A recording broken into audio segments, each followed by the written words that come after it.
اور خدا اور آخرت کی یاد سے غافل رہتا ہے، اسی لیے وہ نور ایمان سے محروم ہو جاتا ہے۔ اور اس کی دوسری خرابی یہ ہے کہ حسد کرنے والا شخص اپنے عیوب پر نظر نہیں کرتا اور اسے اپنے بے شمار گناہ یاد نہیں رہتے، اور وہ توبہ کی سعادت سے محروم رہتا ہے، اور اسے نماز اور دوسری عبادات میں حضور قلب نصیب نہیں ہوتا، اور یوں وہ ہر نیک عمل سے تہی دامن ہو جاتا ہے۔ حسد دین کے لیے آفت ہے۔ امام جعفر صادق علیہ السلام نے فرمایا، حسد، خود پسندی اور فخر دین کے لیے آفت ہیں۔ یہ حدیث بھی الکافی صحیح المعاویہ بن وہب میں موجود ہے۔ آپ علیہ السلام نے فرمایا، مومن رشک کرتا ہے اور حسد نہیں کرتا، جبکہ منافق حسد کرتا ہے اور رشک نہیں کرتا۔ یہ حدیث بھی الکافی میں موجود ہے۔ پیغمبر اکرم صلی اللہ علیہ وآلہ وسلم نے فرمایا، اللہ تعالیٰ نے حضرت موسیٰ علیہ السلام کو وحی فرمائی، جو کچھ میں نے اپنے فضل سے لوگوں کو دیا ہے اس پر کبھی حسد نہ کرنا، اور اس کی طرف اپنی نگاہوں کو دراز نہ کرنا، اور اپنے دل کو اس کے پیچھے نہ لگا لینا، اور یاد رکھنا کہ حاسد میری نعمت پر ناراض رہتا ہے اور میری اس تقسیم پر اعتراض کرتا ہے جو میں نے اپنے بندوں کے درمیان کی ہے، اور جو کوئی ایسا کرے تو میرا اس سے کوئی واسطہ نہیں اور اس کا بھی مجھ سے کوئی تعلق نہیں۔ یہ حدیث بھی الکافی میں موجود ہے۔ داؤد رقی کہتے ہیں کہ میں نے امام جعفر صادق علیہ السلام کو یہ کہتے ہوئے سنا، خدا سے ڈرو اور ایک دوسرے سے حسد نہ کرو۔ یہ حدیث بھی الکافی باب الحسد اور صحیح داؤد رقی میں موجود ہے۔ صفحہ نمبر ہے 285۔ کفر کی جڑیں۔ ایک مرتبہ حضور اکرم صلی اللہ علیہ وآلہ وسلم نے اپنے اصحاب سے فرمایا، تم میں سابقہ امتوں کی بیماری سرایت کر چکی ہے اور وہ حسد ہے۔ یہ بیماری بالوں کو ختم نہیں کرتی بلکہ دین کو ختم کرتی ہے، اور اس سے بچنے کی صرف یہی صورت ہے کہ انسان اپنے ہاتھ اور زبان کی حفاظت کرے اور اپنے ایمانی بھائی کے خلاف دل میں دشمنی نہ رکھے۔ امام جعفر صادق علیہ السلام نے فرمایا، حرص، تکبر، حسد کفر کی 3 بنیادیں ہیں۔ حسد جنت سے نکال دیتا ہے۔ پیغمبر اکرم صلی اللہ علیہ وآلہ وسلم نے فرمایا، اے لوگوں، ابلیس نے آدم کے دل میں حسد پیدا کر کے اسے جنت سے نکلوا دیا، لہٰذا حسد نہ کرو ورنہ تمہارے اعمال تباہ ہو جائیں گے اور تم دین کے راستے سے ہٹ جاؤ گے۔ یہ حدیث مستدرک الوسائل میں موجود ہے۔ حضرت صلی اللہ علیہ وآلہ وسلم نے فرمایا، کسی بھی شخص کے دل میں ایمان اور حسد بیک وقت جمع نہیں ہو سکتا۔ یہ حدیث بھی مدرک الوسائل میں موجود ہے۔ علی علیہ السلام نے فرمایا، حسد ایمان کو ایسے پگھلا دیتا ہے جیسے پانی برف کو پگھلا دیتا ہے۔ صفحہ نمبر ہے 286۔ قابیل کی ہلاکت کا سبب۔ امام جعفر صادق علیہ السلام نے فرمایا، حسد دل کے نابینا پن اور خدا کے فضل کے انکار سے پیدا ہوتا ہے، اور یہ دونوں چیزیں کفر کے لیے بال و پر کی حیثیت رکھتی ہیں۔ حسد کی وجہ سے آدم کا فرزند قابیل ابدی حسرت میں مبتلا ہوا اور ایسا ہلاک ہوا جس سے وہ نجات نہیں پائے گا، اور حاسد کی توبہ قابل قبول نہیں ہے، کیونکہ توبہ کے لیے ترک گناہ پہلی شرط ہے، جبکہ حاسد اپنے حسد پر اصرار کرتا ہے اور وہ اس پر باقی رہتا ہے۔ یہ حدیث بھی مدرک الوسائل میں موجود ہے۔ حضور اکرم صلی اللہ علیہ وآلہ وسلم نے فرمایا کہ تم میں سے مجھے سخت ناپسندیدہ ہیں وہ جو ریاست طلب ہوں، چغل خور ہوں اور اپنے بھائیوں سے حسد کرتے ہوں۔ ان لوگوں کا مجھ سے کوئی تعلق نہیں اور میرا بھی ان سے کوئی واسطہ نہیں۔ پھر آپ صلی اللہ علیہ وآلہ وسلم نے یہاں تک فرمایا کہ اگر تم میں سے کوئی شخص روئے زمین کی مقدار میں سونا خرچ کر کے خدا کے حضور پیش ہو اور اس نے کسی مومن سے حسد کیا ہو تو اس کے خرچ کردہ سونے کو دوزخ کی آگ میں گرم کیا جائے گا اور اس سے اس کو داغ دیا جائے گا۔ یہ حدیث بھی مدرک الوسائل میں موجود ہے۔ کتاب عدت الدائی میں حضرت معاذ سے پیغمبر اکرم صلی اللہ علیہ وآلہ وسلم کی ایک حدیث منقول ہے، جس کا ایک حصہ یہ ہے کہ نماز، روزہ، صدقہ، جہاد انسان کو آسمان تک لے جاتے ہیں، اور جب ملائکہ یہ نیکیاں لے کر 5ویں آسمان پر پہنچتے ہیں تو وہاں ایک فرشتہ بیٹھا ہوا ہے جو حاسد کے عمل کو مسترد کر دیتا ہے اور عمل لانے والے فرشتوں سے کہتا ہے، اس عمل کو واپس کر دو، عمل قبول نہیں، کیونکہ اس عمل کے بجا لانے والا حاسد ہے۔ یہ حدیث عدت الدائی باب نمبر دعا صفحہ نمبر 229 اور تباخم میں موجود ہے۔ فقیان حرمز کے فتوے۔ شیخ مفید فرماتے ہیں فاسق اور کینہ پرور اور حاسد کی گواہی کو قابل قبول نہیں ہے۔ یہ حدیث المقنع باب البنیات میں موجود ہے۔ ابن ادریس سرائر میں لکھتے ہیں حسد فعل حرام ہے اور اس سے پرہیز کرنا واجب ہے۔ علامہ ہلی فرماتے ہیں کہ حسد حرام ہے اور مومن سے بغض رکھنا اور اس کا اظہار کرنا حرام ہے، اور حسد اور بغض مومن عدالت کے منافی ہیں۔ یہ حدیث قواعد کتاب شہادت میں موجود ہے۔ محقق شرح میں لکھتے ہیں گناہ ہے اور حسد گناہ ہے اور مومن سے دشمنی رکھنا اور اس کا اظہار کرنا عدالت کے منافی ہے۔ شہید اول منافی عدالت گناہ کبیرہ کا تذکرہ کرتے ہوئے رقم طراز ہیں۔ مومن کے لیے حسد و بغض کا اظہار کرنا گناہ کبیرہ میں سے ہیں۔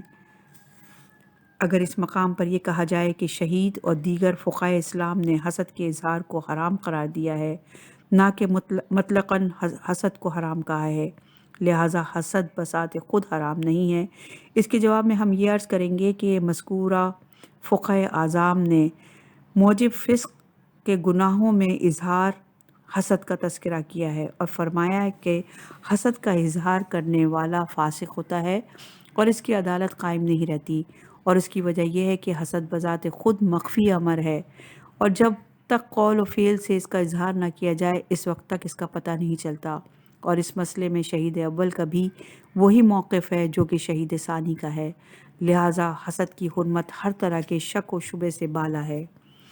شہید ثانی مسالک میں رقم طراز ہیں۔ مومن سے حسد و دشمنی کی حرمت کے متعلق فقہ میں کوئی اختلاف نہیں ہے، اور اس سے نہیں کی روایات بہت زیادہ ہیں، اور مومن سے حسد اور دشمنی گناہ کبیرہ میں سے ہیں، اور یہ دونوں صفات عدالت کے منافی ہیں۔ یہ حدیث مسالک میں موجود ہے۔ امیر المومنین علیہ السلام کا فرمان ہے حسد سے پرہیز کرو، کیونکہ حسد بدترین خصلت اور قبیح ترین عادت اور ابلیس کی خصلت ہے۔ یہ حدیث غرر الحکم میں موجود ہے۔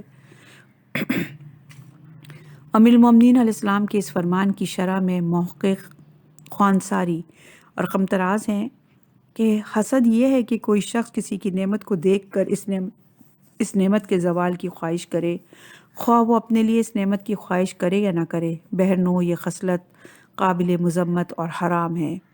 جن بزرگواروں نے حسد کی حرمت کو مسلم کہا ہے ان میں محقق مازندرانی بھی شامل ہیں، اور انہوں نے اصول کافی کی شرح میں اس کی تفصیلی بحث کی ہے۔ فاضل مقداد کشف السام میں لکھتے ہیں حسد حرام ہے، اور حسد چونکہ مخفی امر ہے اسی لیے اس کا اظہار عدالت کو ختم کر دیتا ہے۔ فاضل مقداد نے مبعوث شیخ سے نقل کرتے ہوئے لکھا کہ اگر حاسد سب و شتم کے ذریعے سے اپنے حسد کا اظہار کرے تو وہ فاسق ہوگا۔ علامہ مجلسی شرح کافی اور بحار الانوار میں فرماتے ہیں مشہور فقہ کا فتویٰ ہے کہ حسد حرام ہے، خواہ اس کا اظہار کیا جائے یا نہ کیا جائے، اور بعض فقہ چند روایت کی وجہ سے فرماتے ہیں کہ حسد کا اظہار کرنا حرام ہے۔